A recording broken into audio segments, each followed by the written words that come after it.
Hi, all my dills and gherkins and bread and butter and half sour pickles. How are you today? Well, I just watched probably the last podcast of the Fat Summit 2 today, and then then I will look for the people that I liked on YouTube, which is my usual way of doing it. Although the Keto Summit, I have all those videos because I purchased the package, but I didn't for this one. But wow, it's been excellent. So this last one that I watched was entitled Challenging Food Policy with John Robbins. And so there's never irony lost with some of these things. His Robbins last name is from Baskin and Robbins.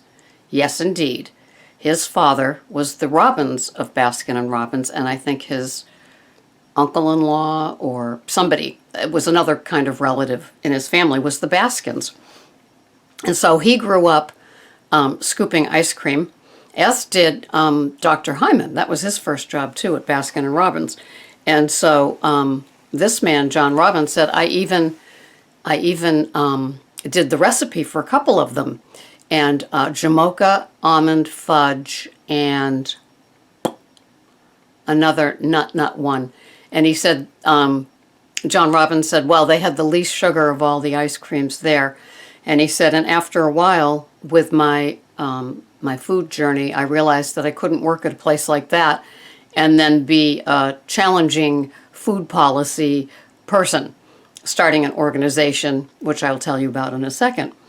And so his raison d'etre for a number of years has been to challenge the food lobbyists, the food industry, and Congress, who has the huge votes over how we eat, our labels, what all the GMOs. And he said it's funny because when when we were growing up, of course I'm 66, but when I was growing up in National Geographic, it would show starving, emaciated, all the ribs on their body showing for these starving people, usually in obviously in very, very poverty-struck countries. And now in the United States, we have very, very overweight people that are stuck in poverty eating what the government thinks is okay for them to eat, and they're getting heavier and heavier. But don't worry, because government will rush in and provide health care to all the diseases that they give you food stamps and WIC cards and other sort of programs that cause these things. It's just crazy, crazy. So listening to him, if you have an interest in any of this, I will show you his website after. But so he really is, he thinks that, he talked about food prisons. And I'm thinking, he didn't elaborate, but what I'm thinking are the little convenience stores in the middle of cities in the very low income areas where they have a couple of like yucky bananas and dented and bruised apples for fresh produce. And it's a food prison because they don't have the means to hop in a taxi or hop on the subway with a number of, reusable bags and go to someplace else and buy some healthy produce. There's no farmers markets going on there. And so in my job, the WIC, the local WIC, provided, it was called Doubles. Dr. Hyman said it's called Doubles. And so they gave every WIC recipient, which were all the women where I worked, $20 free to use at any farmer's market. And unfortunately, it never happened for the clients there. But how wonderful that they would honor that at these farmers markets and at least show them a little bit what fresh organic produce was all about. This man, John Roberts, also works very, very hard with the SNAP program, the food stamp program, to have either things not allowed, like soda. He said the damage caused by soda and the high fructose, and he lobbies Coca-Cola to just go back and put sugar in it. Just put sugar in it. And Dr. Hyman said, yes, and I've been working on the higher ups at Pepsi to do the same. And he said, you know what they told me? And John said, no, what, Dr. Hyman? And he said that they are paid, that the cane sugar is so expensive, and the high fructose that comes from the corn that's subsidized by the government is so cheap that that's why they use it. And so I think I've maybe seen some cans on the market with Coca-Cola where they use cane sugar. Maybe it was a limited sort of thing. But, and so that's why they use the high fructose, because it comes from subsidized corn growing in the United States that are all GMO, that are highly subsidized, and very difficult to get any legislation to get rid of the GMOs. And yet, he said, in some of these poorest countries, they will not allow GMOs, or it has to be on their labels of food items. And the two of them were just remarking that, isn't it funny, in the poorest nations, they don't allow GMOs, and yet in the United States, we can't fight the food industry to get them out. And so John Roberts said that he would ask the Coca-Cola people, how come you're spending millions and millions of dollars marketing your products to keep Monsanto making all the money that they're making with all their horrible GMO corn, whatever it is, chemicals and stuff? And he said, well, that's why it benefits us, because high fructose corn syrup is much cheaper than the cane. Amazing. So then John Roberts also has a boycott against Coca-Cola natural products, which is vitamin water and I think Odwalla, and he listed quite a few, because he said when you're buying these products, you are profiting Coca-Cola to keep making this horrible soda that causes so much devastation in the low-income families because they're allowed to buy it with their SNAP monies. So you can see why this is just a vicious circle. And I don't know if you care enough to learn more about it, but this is the sort of stuff that before I retired from my homeless women and children's shelter, that, I was teaching in the class. And another little nifty, sneaky thing they do is they put the grams of sugar on the labels.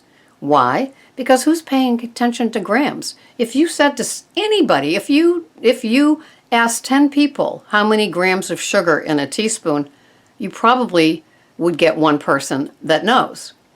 But if you put how many grams of sugar in the form of how many teaspoons of sugar are in, say, an 8-ounce bottle of Coca-Cola, you would go, are you kidding me? There's 26 grams in 8 ounces, which means that there's 42 grams in a 12-ounce bottle, and then in a 20-ounce bottle, I can't configure it at this point, but if they put on this, we'll just go back to the 8-ounce bottle that has 26 grams of sugar in an 8-ounce bottle of classic Coke.